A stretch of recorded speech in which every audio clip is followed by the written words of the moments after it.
Even in the most stable patient, in the most stable case, we are constantly evaluating the patient, watching the vital signs, deciding what medications need to happen, preparing for what might happen. So that's another aspect. A lot of anesthesia is preparing for what might go wrong. And if it never goes wrong, you never do it.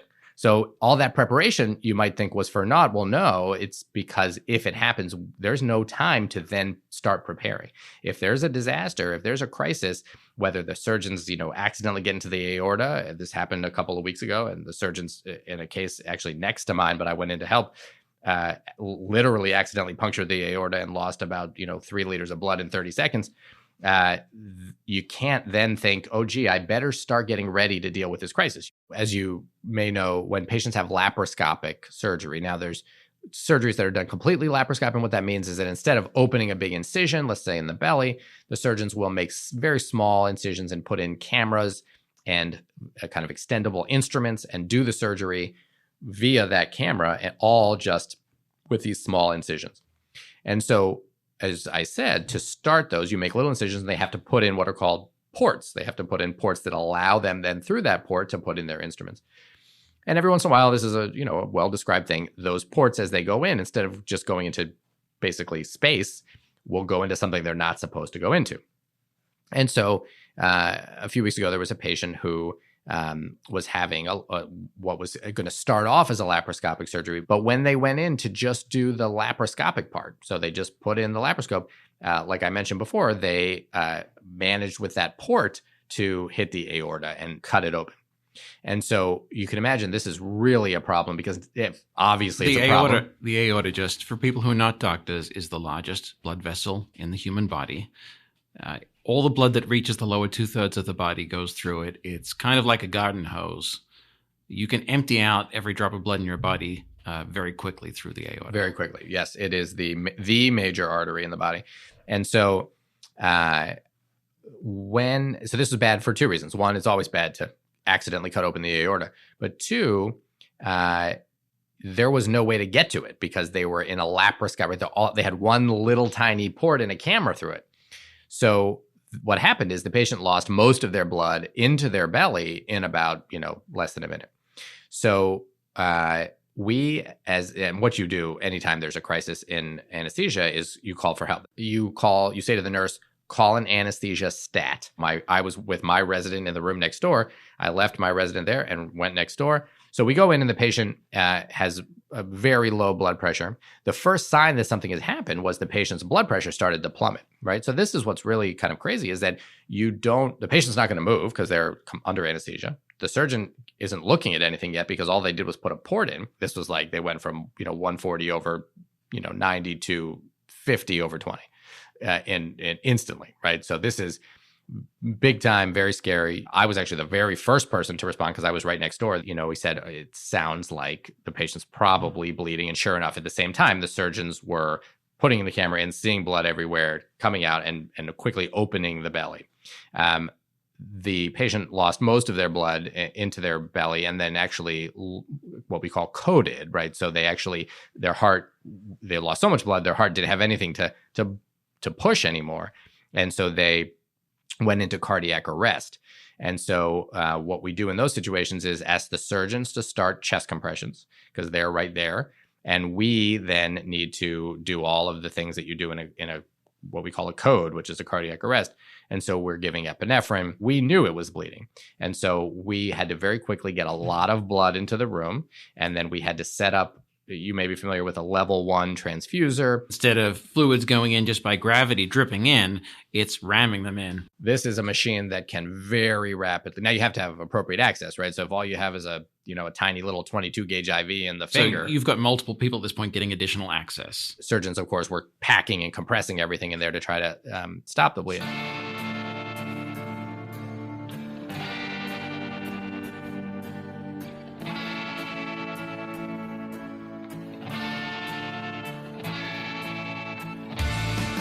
Hello, welcome to Medical Murmurs, where emergency physician Dr. Paris Lovett talks with other doctors about their lives and their work in medicine.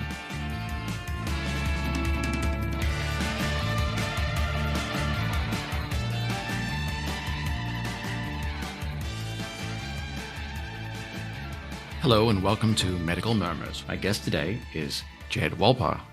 He is a doctor who operates in many domains. He is an assistant professor here at Johns Hopkins in anesthesia and critical care. He is also the director of the residency training program in anesthesia and critical care. And in addition, he has a very widely listened to podcast on scientific matters in anesthesia and critical care. Welcome to Medical Murmurs. Paris, it's an absolute pleasure to be on the show. Thanks for having me. So I always like to start by just asking you to tell us a little bit about you and your life, just where you grew up as a prelude to how you got into medicine. Absolutely. I'm used to giving this spiel. We're in the midst of interview season. So every Monday and Tuesday, I give a little introduction of myself. I grew up outside of Cleveland, Ohio, in a suburb called Shaker Heights. Went to high school there and then went to Brown University in Providence, Rhode Island, undergraduate. I studied history and went straight to Harvard Graduate Medical School of Education, where I did a master's in education and got my teaching license, and then actually went back to the same high school where I had studied, so Shaker Heights High School, and taught high school history there for a year, and really enjoyed a lot of things about it, but, and happy to get into this if you want, decided to make a switch, quite a large switch, and stopped teaching, did some pre-med stuff. I had some that I had done in college, but finished it up and then applied to medical school. I ended up deciding to go out to San Francisco to UCSF for medical school.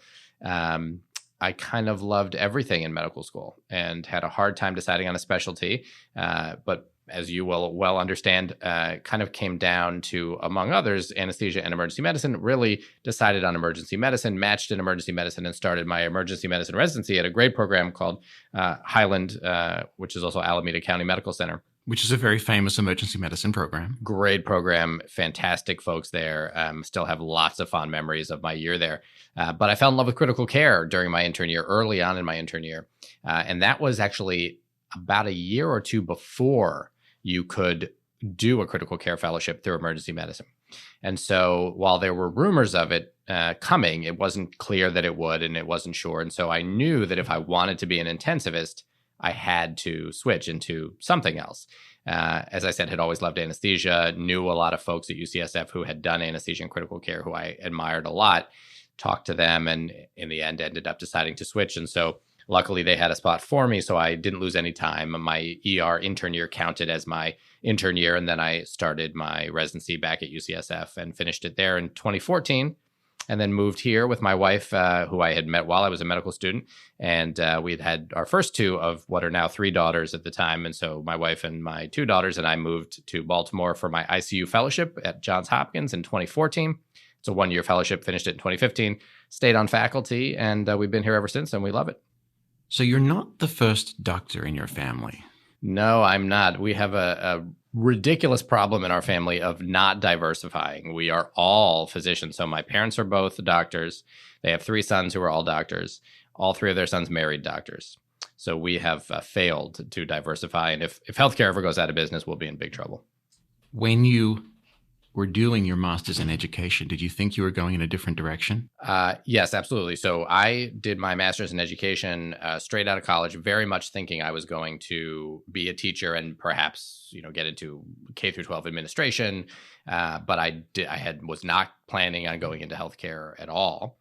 What I did know was that I loved teaching and education, and that has not changed. Was there a moment that crystallized your change in professional path away from education and schools to thinking about being a doctor and then a medical educator? The kids I was teaching, I realized, didn't know, they didn't get the newspaper, and they didn't know how to read or get information from a newspaper. And then I realized, okay, they need to learn how to read a newspaper. This is a very important part of being a citizen of our country. And so I went to my department head and I said, I've got these free newspapers. I think my kids need this. I'd like to take a couple of weeks and do a unit on the news, how to read a newspaper, what's important, how to figure out what's important, what the different parts of a newspaper are. And I'll never forget, he said to me, you're absolutely right. That's hugely important, but you can't do it because it's not on the test.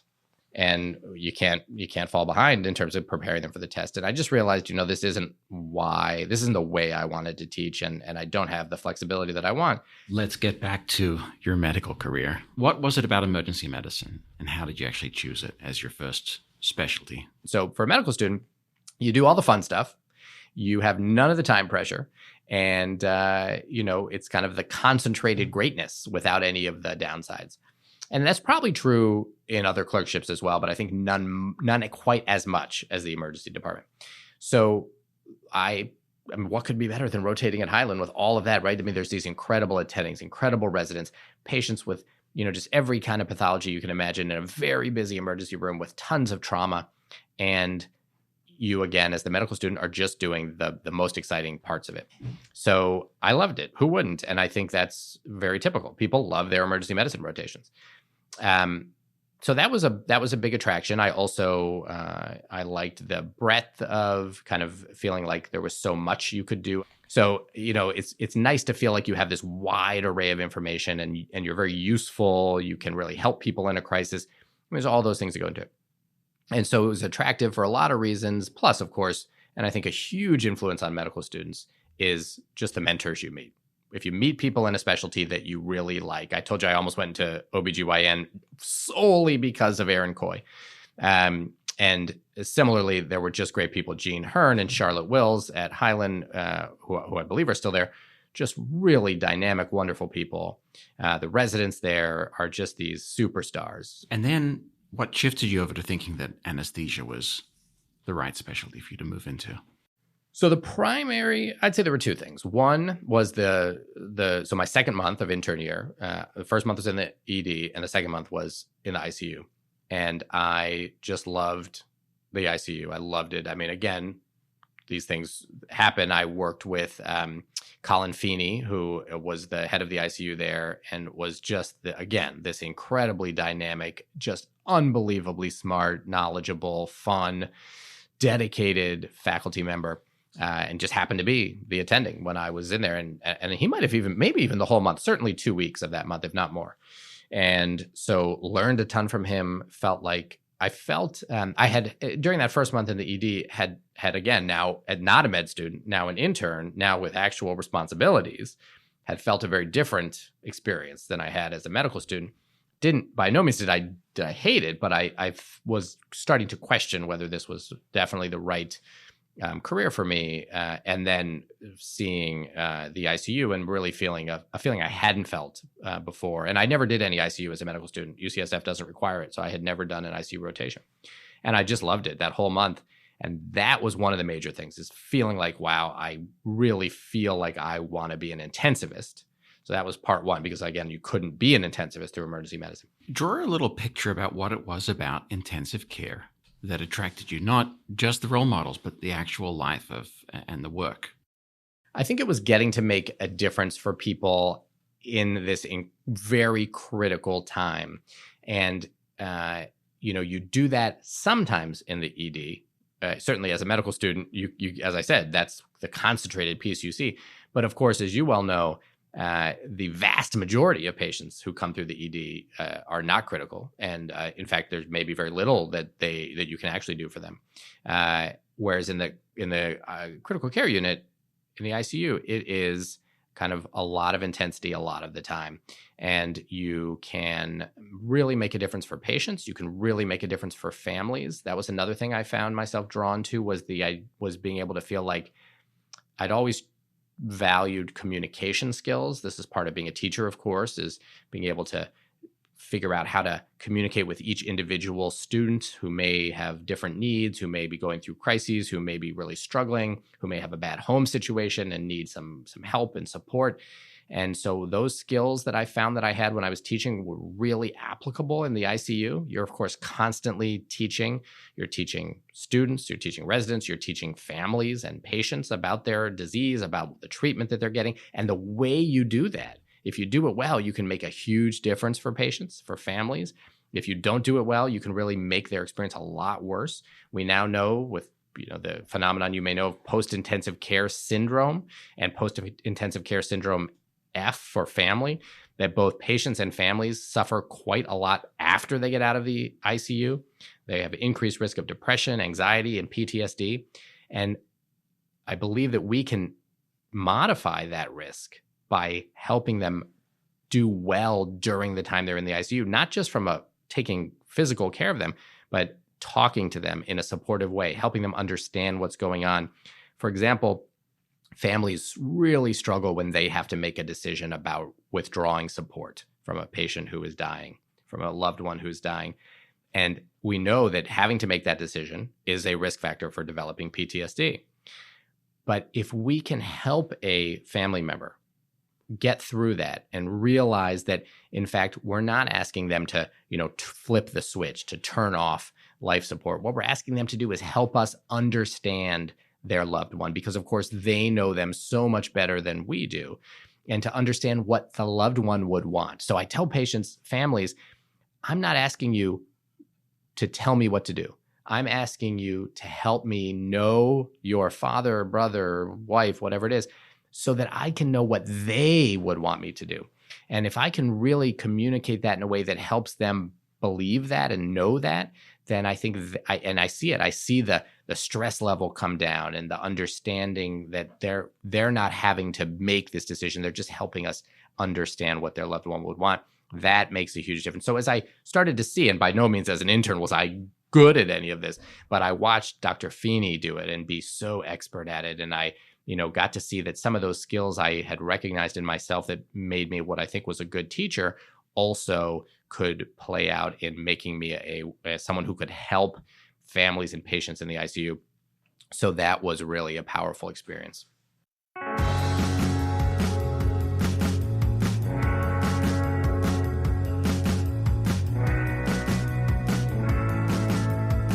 You are listening to Medical Murmurs. So I think it's a good time to start talking about your working life now. And I guess it would be good to start with the clinical side, because you do a lot more than just clinical work. You're an educator and you have this podcast. But if we try to focus on a day where you're clinical, start us with when you wake up in the morning and just how does your day go? And I think it would be good for people who are thinking about anesthesia specialty, or just people who are not doctors but curious about what that life is like, to just give us a feel. Yes, I'm happy to do that. And it's a little different whether we're talking about a day in the ICU or a day in the OR. Which would you like me to start with? Let's look at the OR. Okay. So the day in the OR actually starts the night before, or I should say the afternoon before. At some point the afternoon before, I will find out my assignments for the next day. Now, because I'm the residency director, I almost without exception work with residents. Makes sense. And so usually what will happen is that assignment sheet will come out, and I will see that I have two operating rooms the next day, each with a resident in the room. So I'll see which residents I'm working with and which ORs, which operating rooms I am in and with them, and which cases are assigned to those rooms with which surgeon. So then I will look up those cases to see, what's happening with the patient, what surgery they're having, what comorbidities do they have, why do they need this surgery, how's their heart, how's their lungs, et cetera, right? So I'll read their chart. Then that evening, my resident will call me and will say, hey, they'll page me or text me, and they'll say, whenever you're, available, I'm ready to discuss the cases. And so my resident, each one separately, will call me and present to me, just as if you're on internal medicine, you would present to your attending, on rounds. Anesthesia residents will present to their attending the night before, and they will say, here's the patient that we have. Now, again, I've already looked them up, right? So that I can have this discussion intelligently, but the resident will tell me what they've found out about the patient and what they'd like to do. So what their anesthesia plan is for that patient for the next day. So the first patient for each of my two rooms. The residents will be seeing them at that time or have already seen them. And so I'll go in, I'll introduce myself, I'll say hello. I'll just verify that the resident has in fact seen them and gotten their consent. So we do a separate anesthesia consent, separate than surgical consent. And I'll just chat with the patient for a few minutes, make sure they know who I am, they feel comfortable. If they have any questions, I certainly answer them, do a brief exam, even though the resident has already done one. And then, it varies a lot. Some patients are completely fine, totally comfortable. They've had surgery. They know exactly what they're getting into. They have no questions and they are not anxious. The other extreme would be patients who are crying and extremely anxious and, are afraid of the anesthesia. They think they're not going to wake up. And those patients obviously need a very different approach and more time, and that's fine. One of the nice things about our system is that the resident is getting everything ready, and I have some time during that 7 to 7:30 half an hour. We take the patients back at 7:30 to the operating room. And so if I see them at between 7 and 7:30, I can spend 10 or 15 minutes if I need to, and if the patient needs me to. And in fact, that's a very rewarding experience. I think one of the things you hear a lot from people going into anesthesia is that they recognize the ability to really impact a patient in a short amount of time. One of the, I think, misconceptions of anesthesia is that your patients are asleep, right? So it's kind of like pathology. You don't actually interact with patients because your patients are asleep. Obviously, that's not true in critical care, but even in general anesthesia, you are really first of all, your patients are very awake in the preoperative area. You can't, in fact, even give them any sedation, even anti-anxiety medication until they've signed all their consents. And so that takes, the nurses have to come out, the surgeons have to come out, the anesthesia team has to come out. And so they, even if they're very anxious, you have to wait on that. And so much of it is the communication and reassurance and making them feel like they're in good hands and they're going to be okay. And that is easy to say and hard to do. It's one of the things I really think, we people don't realize how much of a role we play in that time.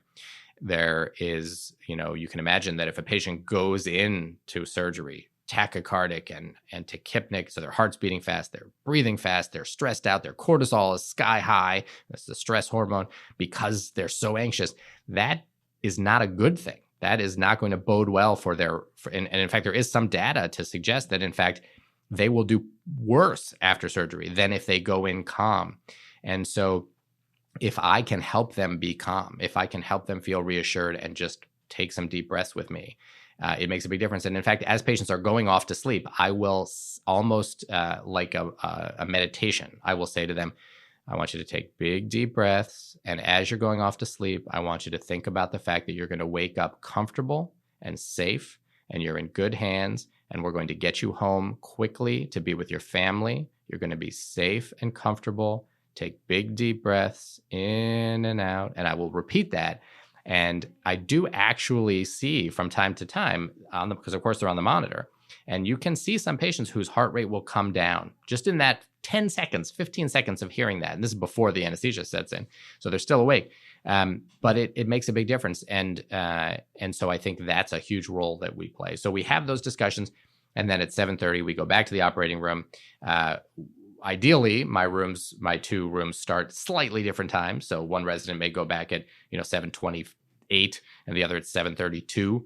And so one will be putting on monitors and getting the patient pre-oxygenated, so letting them breathe some oxygen while I'm putting the breathing tube in with the other resident. And then I run to my other room, get the breathing tube in with that resident, and then I'll go back and forth helping them putting in the extra IVs, and if they need an arterial line or a central line, making sure all of that gets done. And that's how the morning starts. We're going to get back to the case we started with now, the patient with the injury to the aorta. So the surgeons were not down to the aorta and able to clamp it Correct. Below the diaphragm? Correct. They were not. When they got in, they tried to do that, and they could not get a good clamp on. So I can't explain to you the exact reason why or what was going on. I think the injury ended up kind of right peridiaphragmatic. And so you actually would have to, I'm going to guess at this point, go above the diaphragm and get at the aorta. Exactly. So what they did, thoracotomy. They did an OR an unplanned OR thoracotomy, which is not something I had seen before. I've done a few of these, and these are one of the most dramatic things we do as a procedure in medicine, and it involves slicing all the way from the front of someone's chest at their breastbone all the way through to their back, basically along a rib line, and then spreading the ribs open so you can get at their heart, their lungs, and in this case, the aorta. Correct. And that is exactly what they did. And they cross-clamped, meaning put a clamp on the aorta in the chest, and that is what allowed us to then finally get control. Now, in the meantime, while they were working on that, the patient was continuing to bleed. I think during that time, had 3 different cardiac arrests that we were able to get them back from by, again, epinephrine administration, so we put a very quick cordis, which is a large central IV into the neck, And we were then able to give using this rapid infuser, we were able to give many 30, 40 units of blood over the course of 5-10 minutes. A Cordis is a giant IV. It's like as thick as a pen. And so we gave lots of blood and other blood products very quickly. And that, of course, since the bleeding was a problem, when we did that and gave appropriate medications, we were able to get the patient's heart back, meaning get them back, and keep them with a relatively good pressure during the time, even when they were very close to having a cardiac arrest. So we were in constant motion, several of us who were in the room, putting in the line, hooking up this transfuser, getting the units, hooking up the units, making sure we were doing appropriate, if you only give blood, as you may know, and you don't give the other things that are in blood like plasma and platelets, then actually that is a problem because the patient may have blood in them, but they don't have all the other stuff they need. Okay, so how did it end up? So this was just an incredibly fast-paced, stressful, dangerous case. As I said, the patient theoretically died 3 times. Their heart stopped. Did you feel you were going to get the patient back? Well, we got them back each time. I was not sure how the patient would do. I remember one point, because I had not pre-opted the patient, I was not the original attending, and so I said to the attending, is this patient like very sick at baseline, or how's he? It turned out the patient wasn't that sick at baseline. The patient had cancer, and so had to, was having the surgery for cancer, but actually otherwise was relatively, not young like a teenager, but relatively young and healthy. And I remember thinking, okay, because what we know as anesthesiologists is that makes such a difference. A young, healthy person who has a bad, cancer, for example, the body can put up with incredible stress and insults and get through it. Whereas, an old sick person who has that kind of something happen is unlikely to survive, or at least to survive in any kind of, with any kind of reasonable functional capacity. And so after the third arrest, the big thing when we talk about functional capacity, of course, the one we probably think of first is brain function. Yes. Because when your heart is empty, you can do CPR to pump the heart, but if there's nothing in it, you're not really delivering a lot of blood to the brain. That's right. And the amount of time that the brain is not getting effective blood flow is going to play a role in how well someone bounces back. That's exactly right. Their memory, their ability, their cognition. 100%. Whether they'll care ever for themselves. 100%. Be independent. That's exactly right. Whether they'll ever wake up at all, and if they do wake up, whether they'll be able to be in any way, walk again, leave the hospital ever, be independent. So when they got the cross clamp through the thoracotomy, you at that point were able to catch up. We were then able to catch up. So the third and final cardiac arrest happened before that, and then once they got the cross clamp in, and then we were able to, give blood that wasn't then getting lost back into the patient. The patient then did much better. We were actually able to, stop giving blood products to cut way down on what we were doing, and then the decision was made by the surgeons to pack the abdomen. They were able to repair that hole in the aorta, in the kind of near diaphragmatic abdominal aorta, and then unclamp in the chest and get the patient closed up and go to the ICU. They did have vascular surgeons come in to help with that. It's another nice thing about being at a big academic center is that you have multiple specialty services right there. And amazingly, that patient went to the ICU on just a very low dose pressor, obviously still intubated, but woke up the next day and was extubated and did fine. Talking, neurologically intact, walking. It is incredible. First of all, the credit goes to the patient, right? And the patient's body, who clearly that patient is a fighter. Clearly that patient has a relatively young, healthy body that was able to withstand this. But again, but a little credit to you guys. And how'd you feel? It's an amazing feeling to have a patient who so easily could have died, and to have them go through, to get them through that, and to have them walk 2 days later, talk, be able to survive it, to feel like, and to be honest, I was only a small part of it, but to feel like the team, and that include by team, I mean surgeons, both the original surgeons and the vascular surgeons, the anesthesia team, the full, and by that I mean everybody who came to help out, residents, critical care technicians, attendings, CRNAs, everybody who responded and was there willing to do whatever was needed to get that patient through alive. It's an incredible feeling to be part of a team, as I'm sure you know, when a crisis happens and you just see a team come together and do whatever it takes to support each other and get the patient through the crisis. There are plenty of times when the patient doesn't make it through, but when they do, and when someone who could have died is fine a day or two later, it is pretty amazing. You are listening to Medical Murmurs. If you enjoy this podcast, don't forget to review us on iTunes and other forums. You can also visit medicalmurmurs.com and sign up to hear about new episodes. I know that there's an interesting story because you met your wife during your medical school years. Yes. So that is, of course, the highlight of medical school. What could be more important than that? During that third year, one of the other longitudinal pieces was occasional shifts in the pediatric acute care clinic. And as it turns out, there was a wonderful woman who was an attending in that clinic. Her name was Betty. Her last name is now Abibi-Wolpaw. At the time, it was just You're giving away the story. But she was an attending in that acute care clinic.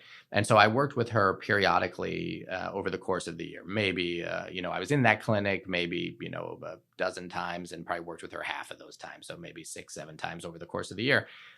And I always was very taken by her in many, many ways. I mean, she's an incredible physician. She is just an unbelievably capable in terms of how she connects to the patients and how she's so supportive and of learners and her colleagues, and is just a wonderful person. And that was so clear right from the beginning. She also happens to be gorgeous. And I knew right away that I thought she was just beautiful and just had this stunning smile. I'll never forget sort of noticing on day one. But of course, I was a medical student. She was an attending, and I knew there was no way that I was going to ask her out while I was her medical student. The very last shift of the year, I was in the pediatric acute care clinic, and she happened to be working. We were seeing a patient together. I was presenting a patient to her, and we had to leave early that day because we had the kind of end of year wrap up for our program, for this longitudinal program called Pisces. And I said to her, just to remind you, I have to leave because they're telling us we have to be at this thing. And she said, yeah, absolutely no problem.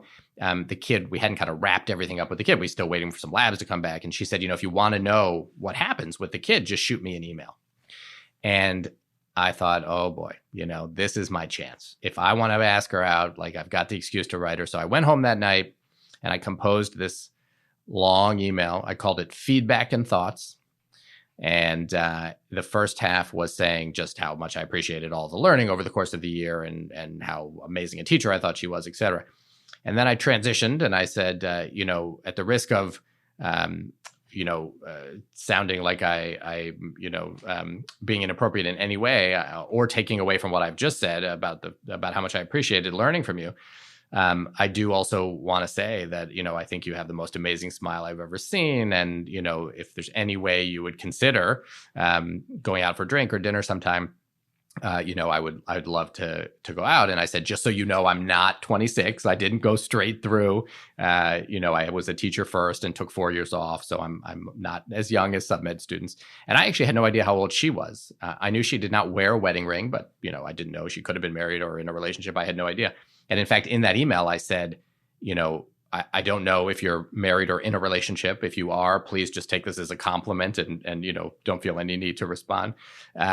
But if not, and if there's any way you would consider going out with a medical student, I would love to do it. And I told her, I have no idea if this is a good idea or that you're going to think this is totally inappropriate. But I was afraid that if I didn't do it, I'd regret it for a long time. And so I felt like I just had to ask. And I sent it, although I almost didn't send it. So this was right after Gmail had come out with the unsend button. And I sat there agonizing over whether to send it. And then I clicked send, and then I totally panicked. And I ran with the mouse. I jerked the mouse up to try to hit that unsend button. And I can still picture the little cursor flying right by the unsend button. And then I reversed course to try to get it back on top of the unsend button. And the unsend button disappeared. And so there was no going back.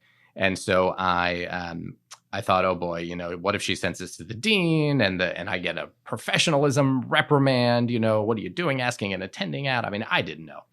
And sure enough, I didn't hear anything from her for about 2 full days. I assumed that she was not going to respond. I was just hoping that it wasn't the dean who would respond. But it turns out, I didn't know this at the time, that what she did is she got the email and she was kind of very taken aback and wasn't sure what to do. So she sent it to all her friends.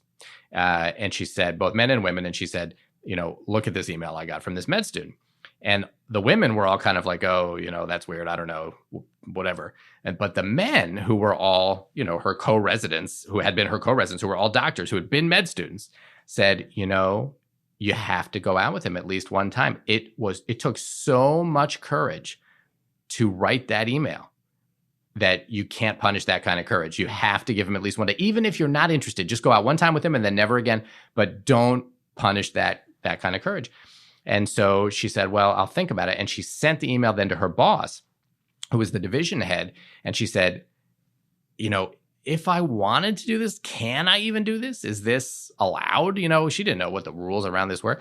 And he wrote back and included the kind of bylaws of the UCSF code. And that said, at the time, at least, as long as you are not supervising or evaluating a student, then it's fine.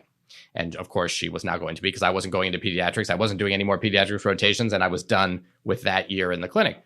And so she wrote me back. So I was actually in Boston getting ready to run the Boston Marathon. And I got this email back from her, and it said, thank you for the email. I'm glad you had a good experience in the clinic. We always aim for medical students to have a good experience. As for the rest of your email, I was surprised but intrigued. Throw out some dates. And so we then traded some date ideas back and forth in terms of times we could get together. It took about 7 days. So it was 9 days from the time I had sent that email that we had our first date. And we went out. We went out for Thai food in San Francisco. And then we hung out pretty much every day after that. And 7 months later, we got engaged. And 6 months after that, so 13 months after that email, we got married. And it paid off. It worked out. I certainly am glad I sent it. And you didn't get a letter from your dean. Nope, never and got a letter. She didn't get a letter from her chair. Correct. We skated through. And to be honest, at the time, and I don't know, UCSF may or may not have changed their rules around this stuff.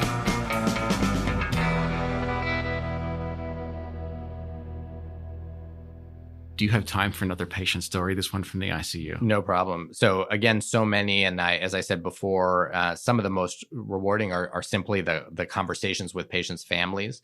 But I will tell you that years ago, and it has always stayed with me, there was a young man who was in a car with a group of fellow students. They were high school students, and got in a car accident. And several of them didn't do well, and this young man was one who had a lot of injuries, developed severe acute respiratory distress syndrome. So we call it ARDS. Basically, think of it as really bad damage to the lungs. It was so bad that he could not breathe or even be breathed for with an endotracheal tube, and so we had to put him on ECMO, which is extracorporeal membrane oxygenation. And what that means is simply that we had a machine doing the work of the heart and lungs for him because he couldn't do it. So he was essentially being kept alive, or not essentially, he was absolutely being kept alive by this machine. His heart and lungs were not working. And he was somewhere between 16 and 18. He was in the ICU on that machine for about 3 or 4 months. That's a long time to be on an ECMO machine. It is it's a huge amount of time. Almost, I would say, impossible to recover from that. But remember what I said before, young, healthy, it is miraculous. And I'll say my wife's a pediatrician, and what you realize with folks who take care of kids is they see this all the time. The kids are so robust and they can recover from things adults never could.